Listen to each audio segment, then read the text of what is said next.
Hi friends, welcome to my channel. இன்றைக்கி பன்னீர் butter masala recipe பார்க்கலாம். ஒரு கடாயில் 2 ஸ்பூன் எண்ணெய் ஊற்றிக்கோங்க. 2 பெரிய சைஸ் வெங்காயம் எடுத்துக்கோங்க. கூட கொஞ்சம் இஞ்சி சேர்த்துக்கோங்க. ஒரு 10 பல்லு பூண்டு ஆட் பண்ணிக்கோங்க.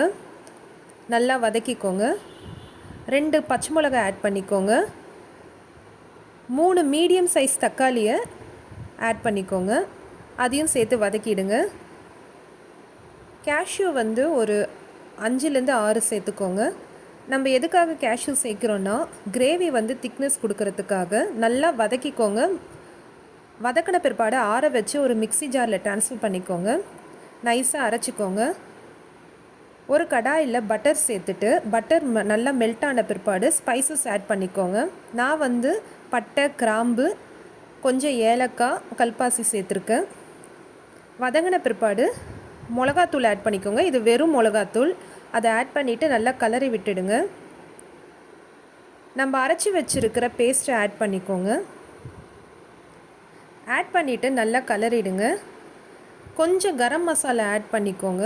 1 ஸ்பூன் ஆட் பண்ணால் போதும். அதையும் நல்லா கலரி விட்டுடுங்க. மூடி போட்டு கொஞ்ச நேரம் வேக வச்சுட்டுடுங்க.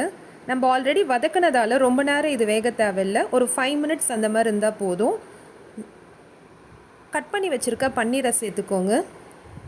பன்னீரையும் சேர்த்துட்டு நல்லா கலரி விட்டுடுங்க. பன்னீர் ரொம்ப நேரம் வேக தேவையில்லை. கஸ்தூரி மேத்தியை ஆட் பண்ணிக்கோங்க. ஆட் பண்ணிவிட்டு ஒரு 2 மினிட்ஸ் இருக்கட்டும். 2 to 3 மினிட்ஸ் இருந்தால் போதும். பன்னீர் கிரேவி ரெடி. இந்த பன்னீர் கிரேவியை சப்பாத்தி, நான் எதோடனாலும் சாப்பிட்லாம். நல்லாயிருக்கும். கண்டிப்பாக ட்ரை பண்ணி பாருங்கள். இந்த ரெசிபியை ட்ரை பண்ணி பார்த்துட்டு கமெண்ட் பண்ணுங்கள். சேனலை சப்ஸ்கிரைப் பண்ணுங்கள். வீடியோவில் லைக் பண்ணுங்கள். தேங்க்யூ.